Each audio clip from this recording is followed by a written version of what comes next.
Hey guys, just a real quick video on where the car stands. Been a little bit since I've given an update. Haven't been filming much because most of the things I'm doing, there's honestly pretty good videos out there for them right now. Been doing a lot of body filler, filling unused bolt holes and things like that. This is the product I use after doing some research. A little more expensive than kind of your typical, Bondo or whatever that typical brand is. But it does work really well. And the only thing I'll say for sure, if you use this product, is it sets up very, very, very, very quickly. You don't have to use much hardener. You don't have to run it all the way across kind of the dollop that you put down on your kind of mixing board. So mix small quantities and it hardens really quickly, which is nice when you're trying to sand it quickly.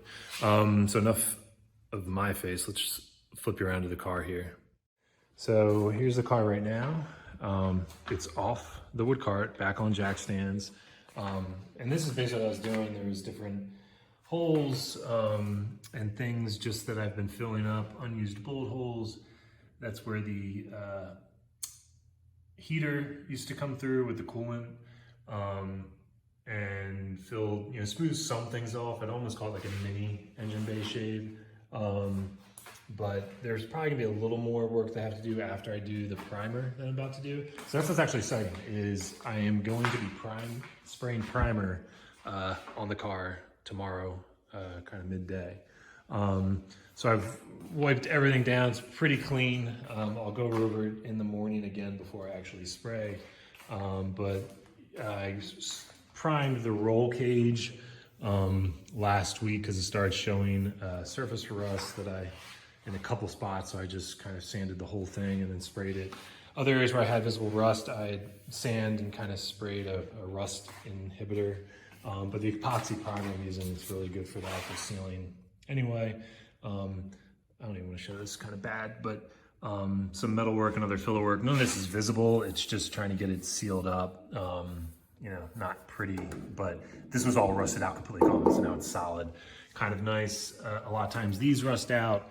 Again, not the prettiest job, but not going for a show car, just trying to clean everything up as best I can. Some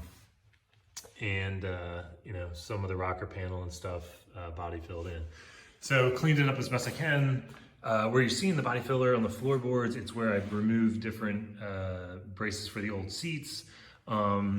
And I welded I still got to clean this pretty good. I welded all the holes shut, but then I still did body filler for some of like the pin holes that were left over, and things like that. So even like this is a large hole for that heater hose, but there is a plate welded. I'm not gonna lie, I was lazy. I just put it on the back side and welded it, and then did body filler.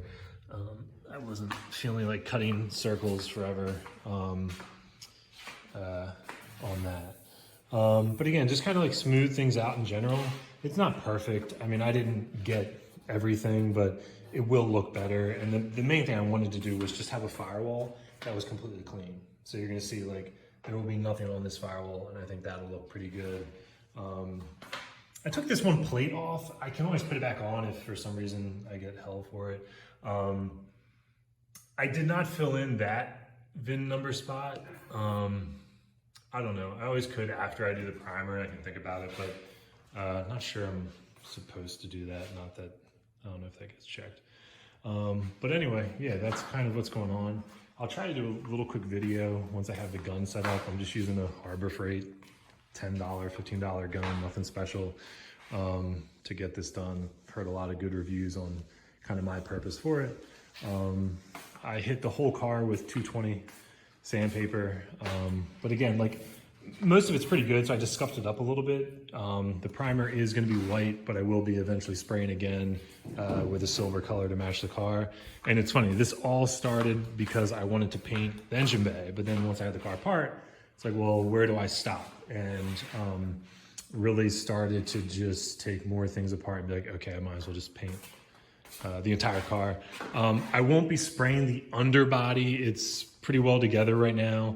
I'm going to be saving that for when I have some type of underbody coating. Still doing research on that, but that way the jack stands, I don't have to move those. I can spray the whole car and let it sit and do kind of 2, maybe 3 coats of the primer. So I'll just kind of keep wiping it down. And then, so welcome to my paint booth. Gonna seal this one opening up before I start, but everything's kind of slid over to one side of the garage. And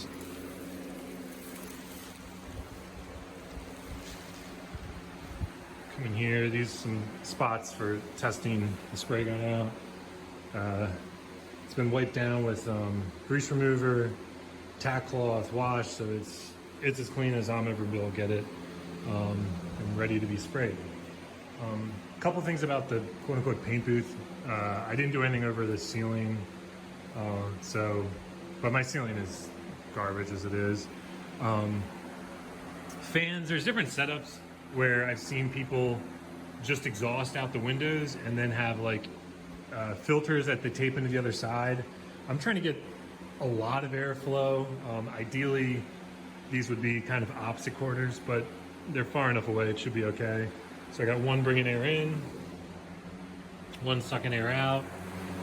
As you can see from the plastic kind of pulling in the vacuum on this side and the air supply over there. So I mean, air is circulating a decent amount, but this should get all the fumes out. I'll still be wearing a mask.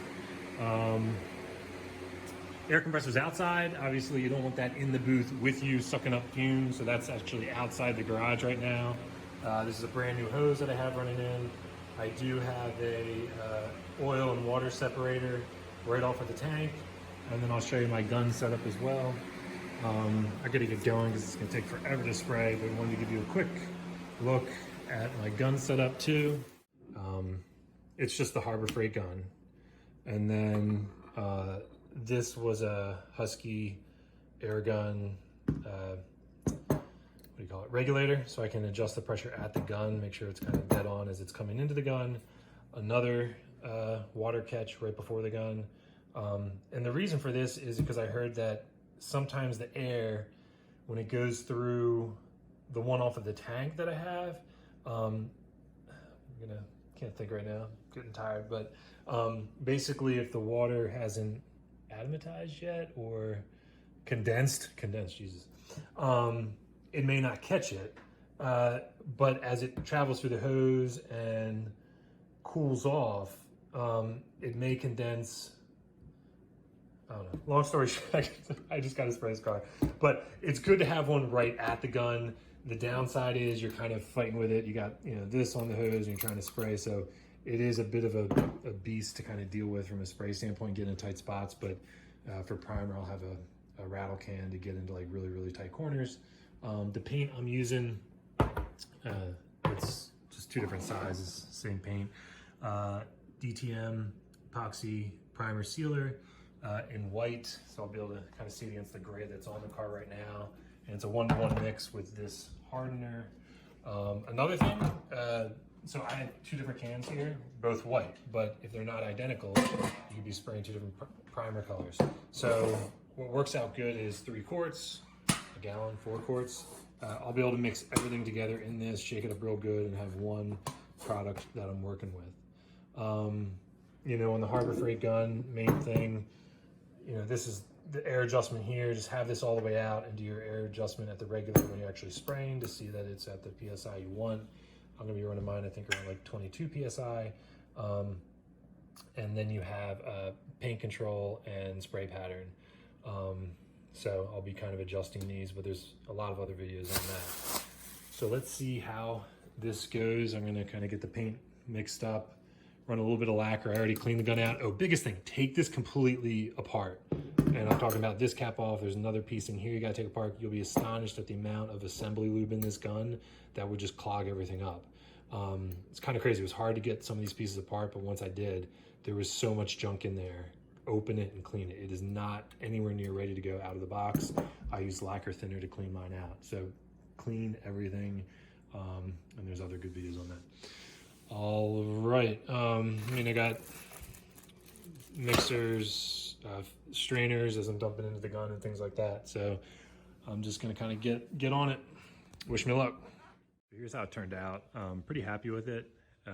Obviously it's been a couple days since I painted it, but I didn't have all this stuff in here when I first sprayed. But I would say, first of all, the gun worked really well. I was thrilled to have a $9 gun work so well.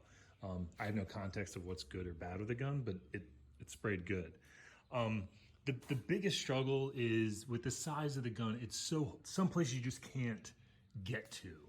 And I've already sanded, so you see some spots lighter than others because I'm prepping to spray the color, hopefully tomorrow. But overall, it laid down pretty smooth. And I'm pretty happy with how it all turned out.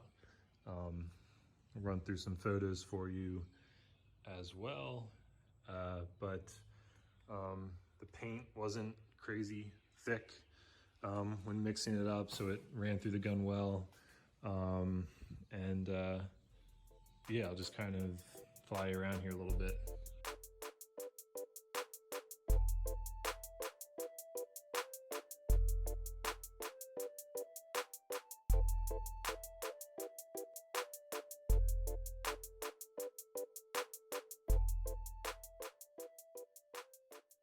So stay tuned. Next video, you should see this car painted. Painting it the silver, I think it's H84 paint code. I think it's called like Ascot silver. Yeah, we'll see how all that turns out. Also have a clear coat that'll be spraying at the same time. So next time you see this car, it should look like a brand new car right out of the factory. So pretty exciting. Please subscribe, please like, and thanks so much for checking out all these videos.